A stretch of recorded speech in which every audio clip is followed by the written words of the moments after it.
What's up, everybody? This is your girl Erica from the Classy Climb blog. It's late. It's a Sunday. Today has been a rough day for football. Today, I was walking outside town lake for an hour. It started thunder and lightning. I'm like, Lord, wait a minute. Let me get to the house. Okay, so I did my hour walk. Went to somebody's birthday party. I'm tired. Your girl's tired, but I had to come and bless y'all with a show. You know what I'm saying? With the thoughts. Come on in, drop your city and state in the chat. And if you can, drop your city and state in the chat. Help us out here. Help us fight Skynet. All right. Now you see the title. Now, yesterday I called it Control the Controllables. Okay. Today we're calling it Life Junk. And the I already tried that syndrome.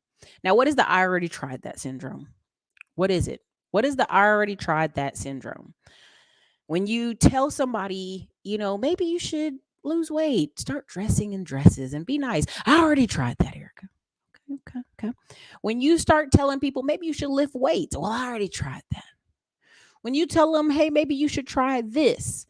I already tried that, Erica. And what you start to realize is no matter what you say to this person, they're going to tell you they already tried, right?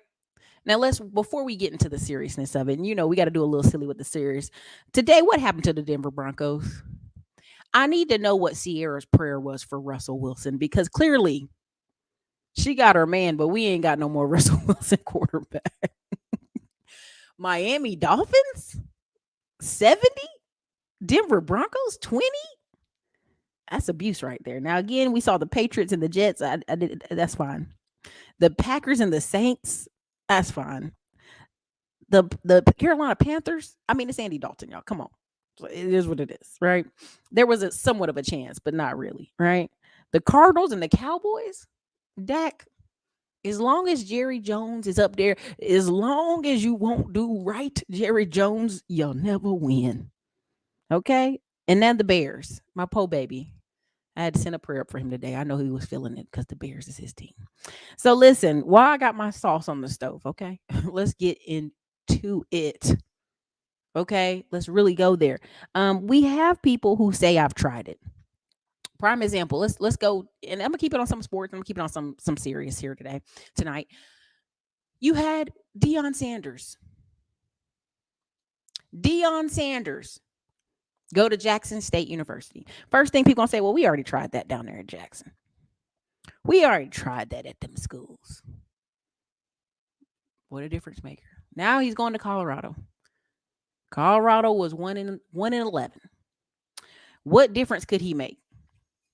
Now you see coaches talking about him. Now you see Oregon had all that smoke for him, but they didn't have no smoke for Georgia when they lost 3-49. Right? It's symbolism. We have a lot of symbolism in this country.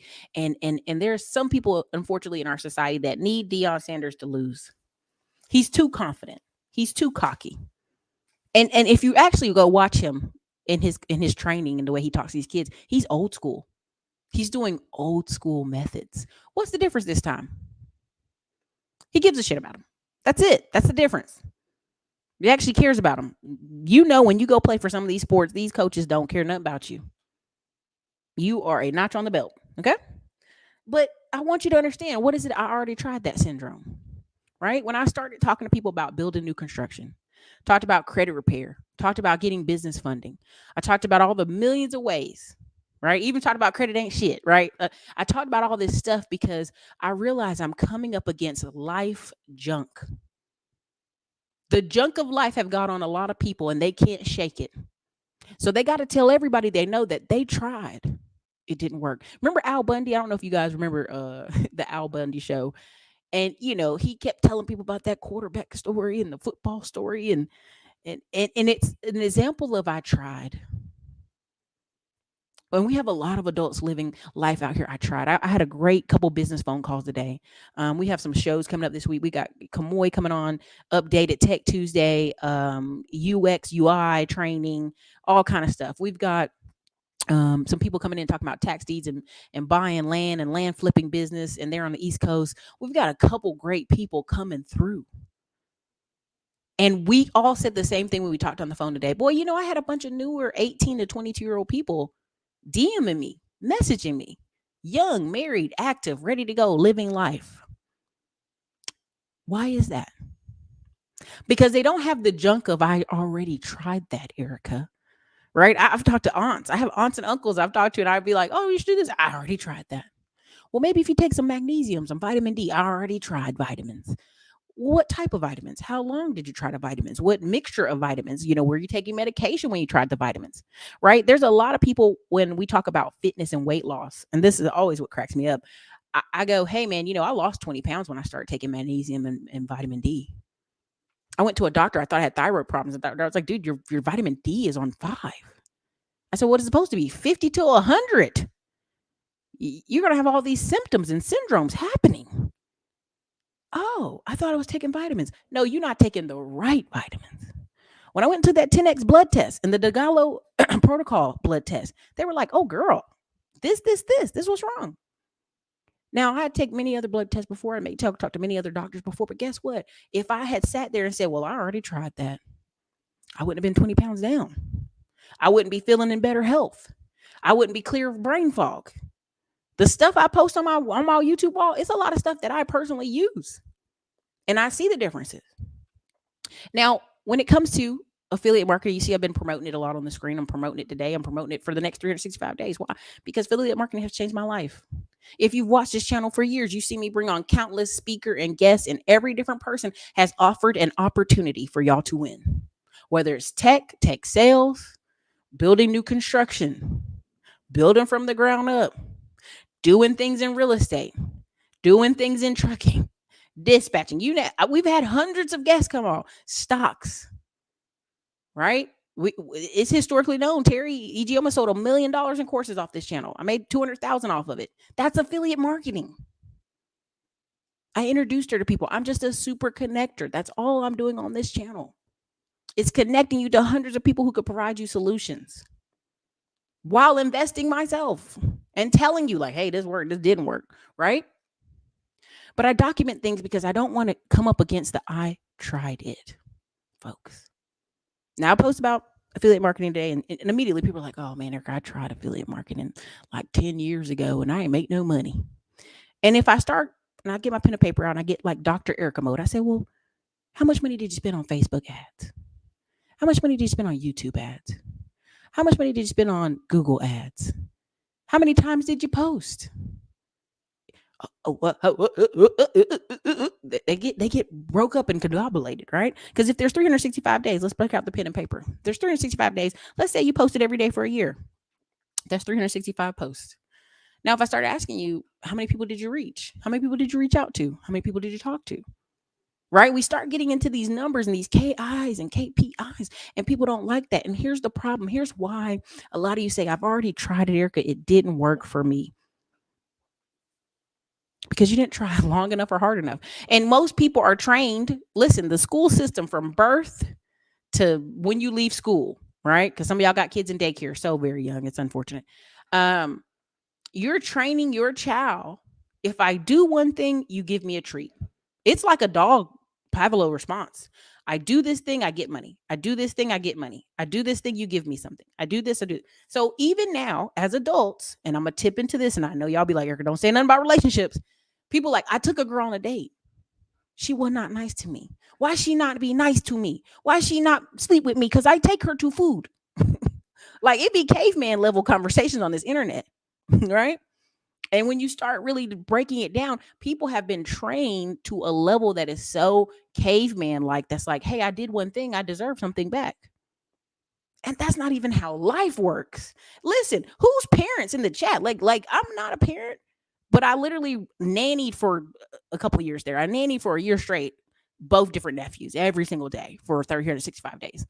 And if you go in the comments and ask people who are parents, just put one in the comments if you're a parent. How many days a week are you feeding your kids? Is every time you give them a piece of food, they go, thank you, mama. Thank you for feeding me. Thank you for feeding me, mom. If every time you give them a drink, do they go, thank you, mom? Thank you for giving me water, mama. If you take them to McDonald's, thank you, mama. Thank you for taking me to McDonald's.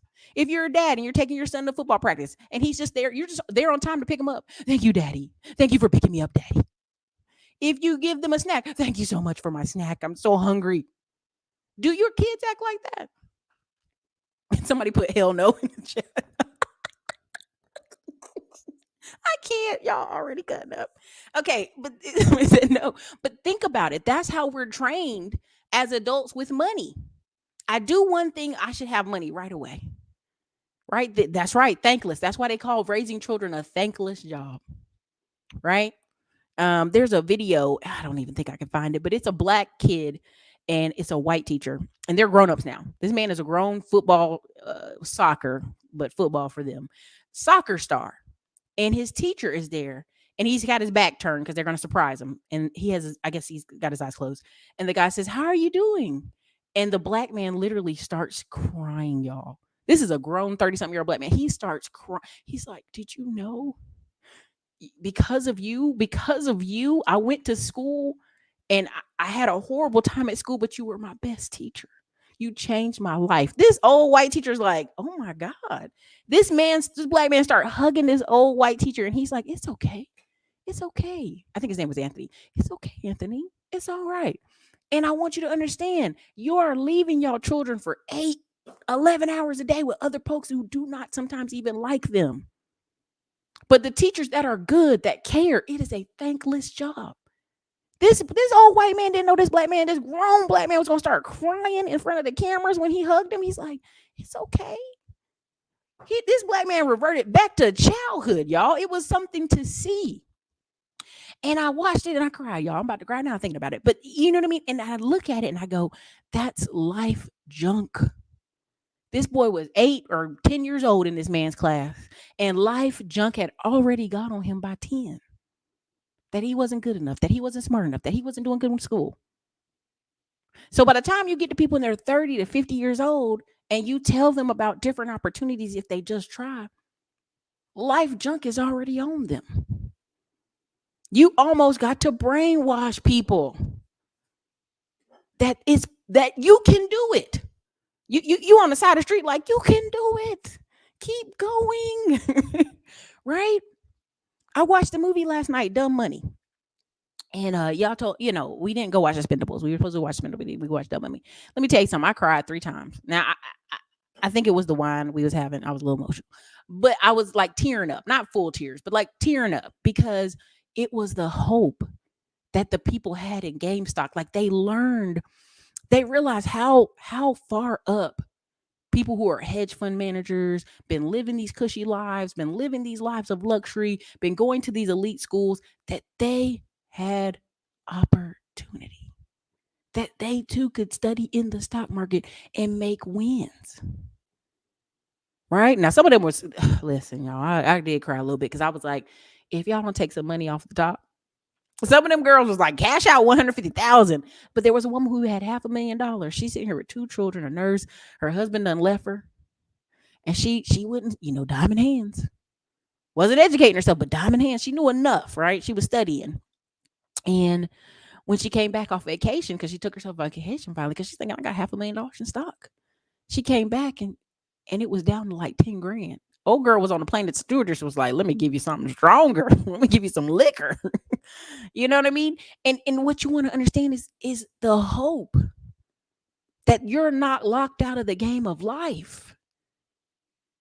But people, this is the problem. When people get life junk on them, instead of going and getting healed, they run around giving other people their junk. Like, I already tried that.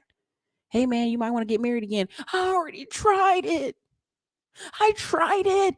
It didn't work. You're like, damn, there's 330 million Americans. You sure there's not one other woman out here that you could try that again with? No, all the women's is bad. And you look at them people and you go, man, life junk is on you. It's on you. And if you really look, they were talking about happiness meters, right? Like 0 to 25, you're smiling, you're laughing, college, fun, football, things are new, right? These kind of impressions get on our head, right? Okay. 25 to 45, life gets a little bit more challenging, right? People start having kids, people start having stuff happen, people's parents die, right? And so the life junk is on them. Right? But then they show in the studies when they get about 50 to 60, they get back happy again. Why do they get happy? They go, shit, I ain't got a couple. I only got about 20, 30 years. Let me live well. Let me enjoy the music concert. The other night I went to Lainey Wilson music concert in Round Rock Amphitheater. And there was a couple to the right of me. And this is why I'm telling you, life junk. The people to the right of me, it was two couples coming, and the wife's like, oh, it's so great. Her husband's sitting there like, I don't want to be here. It's a Friday, right? So people went to work. The couple beside him is sitting there like, oh, we tired too. To the left of me were younger couples. They were like, yes, yes, yes. A couple beside me was in their 60s. They were so happy. They're like, this is so good. This is so good. And they're talking to me. Her husband went and got in the beer line. He called. He said, ask the girl what she want beside us. I said, oh ma'am, I don't have any ones on me. You know I had some ones. I ain't gonna give them to him. I only got a few ones on me, ma'am. You ain't gotta get me no beer. It's okay. No, we're gonna get you something. I said, well, can I get a water? So her husband brings back water. They're happy. Why? They're in their 60s enjoying a rock concert, a country music, a little bit of 1970s bell bottom feel to it concert. Behind me is the gate where the lawn is. You know, the cheap tickets where you can get them $50 tickets. Okay, them $50 tickets to the lawn. And the people were just singing every song. And if you see the video I put up on the shorts, YouTube shorts, those young people had my heart. Just because there's like 10 of them. There's like 5 boys, 5 girls, and they're singing every song, and they're happy as can be, and they're like, yeah, yeah. They're just going ham. And I said, that's life. That husband that's over here that's clearly in his 40s starting to go gray, he grumpy. He don't want to be there. He tired. Life junk is hurting him.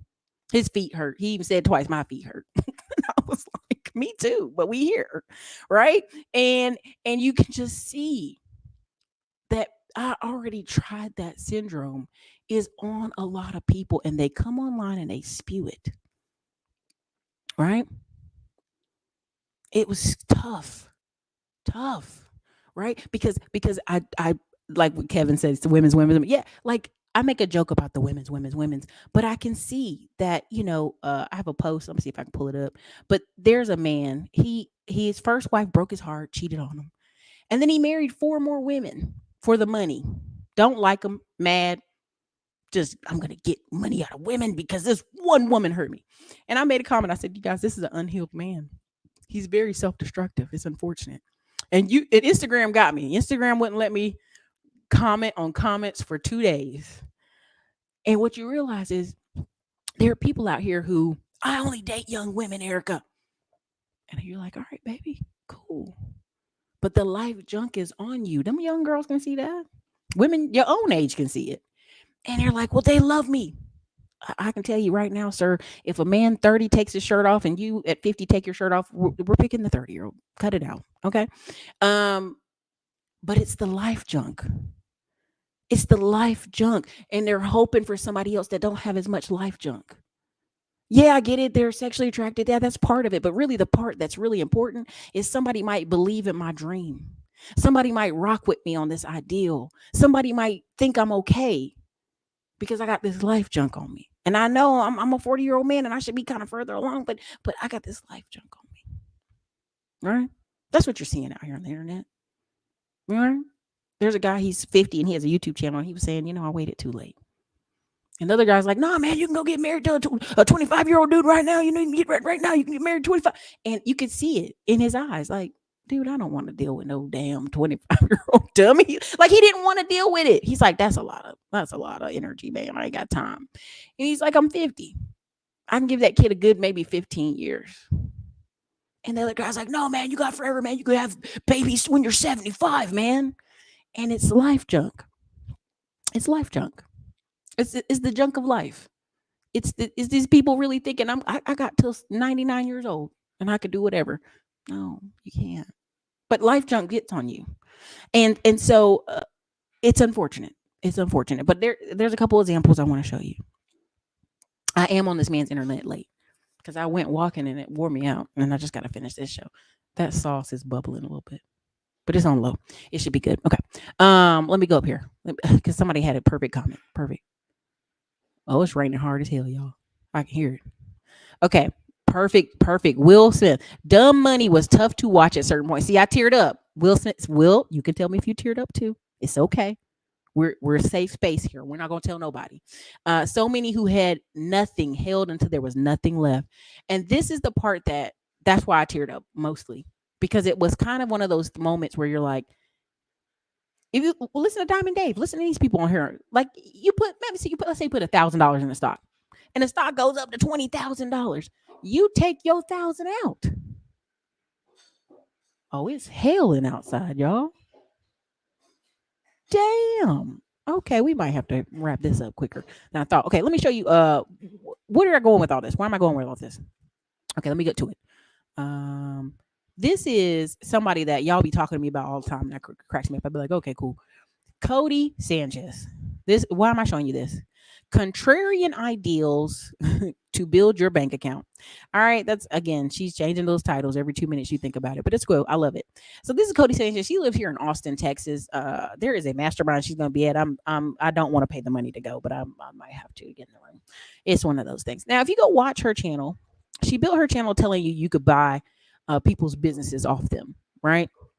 Now, why did she come out here telling you you can buy people's businesses off of them? And she has another couple two channels. If you look down here, contrarian thinking and unconventional acquisitions. Why did she tell you that you could? God, dog, it's real hell out here, y'all. Shit, glad the car's in the under the garage. Okay, why did she tell y'all that? Right, right. Why did she tell y'all? Oh, wait, let me take this off screen. Sorry. Why did she tell y'all about buying businesses? Anybody in here ever tried to buy a business? Put a yes in the comments. Right? Oh, it is hailing hard, y'all. It's hitting the glass. I can hear it. But put it in the comments if any of you here try to buy a business, and I can tell y'all some of the ways that I went and tried to buy a business from two older white men. That one was in his 60s and he wanted a kind of a parachute retirement. The other one is in his 50s and he's like, I got a kid who's 14. I'm gonna have to keep working till this kid is grown and then college, right? Okay. Um, look, there are a lot of yeses. Okay, what was? I hate to even set it up that way, but what that's what's banging. Yeah, that's that. It's hail hitting the windows here. It's insane. Hope they don't break.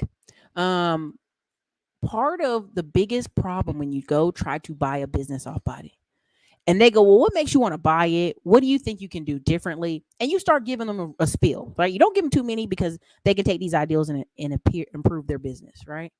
Yeah, it's helling, y'all. It's helling hard. It's helling hard here. So that's the window. Hopefully it won't be that bad. Okay. And so you're talking to them and you're trying to tell them the different ways that their business can make money. They can do this, they can repair it, they can change the business, they can grow the business, 10x the business. And you know what they'll tell you? We already tried that. We already tried marketing online. We already tried marketing on Facebook. We already tried doing this. We're literally talking to these two business owners. And as we're sitting there talking to them about selling their business, holy shit. Y'all, that's bad. Oh man. Oh, that's bad. Oh God. I might need to move the thing from the window. That's scary. Can y'all hear that? Can y'all hear that? Oh my God. Okay. Let me finish this quickly. Jesus. We might have to cancel this one early. Okay. So part of what she talks about is when you try to come buy this business from people, they tell you how great the business is, how wealthy the business is, how great it is. And then when you try to say, hey, you know, why do you want to sell? 9 times out of 10, the business isn't doing well. That's just all it is. The business isn't doing well. Right. And when you talk about all the ways they can do and improve the business and change the business and hey, you can do this and that, they're like, well, we already tried that. We already tried that. And that's the syndrome of life. And that's why so many of these baby boomer businesses are going to sell because they think they've tried everything. They think they've applied all the techniques and all the systems and all the processes and all the systems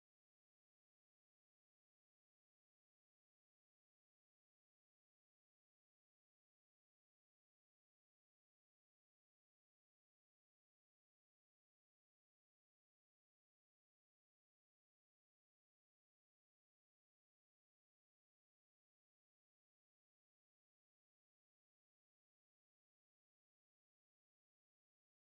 processes and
Whoa, everybody.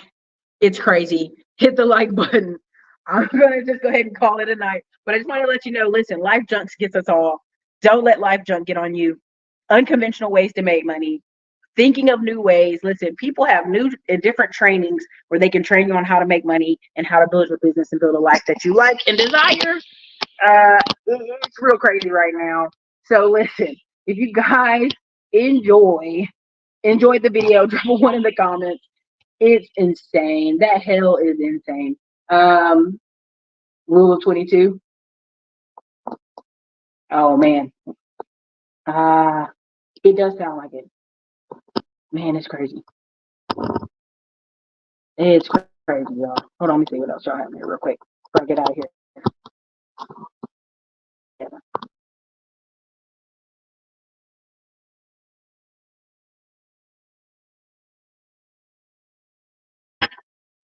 All right, you guys. It's crazy. The weather's crazy. Stay safe. It's your girl Erica, Classic Climb Blog. We'll see you guys tomorrow.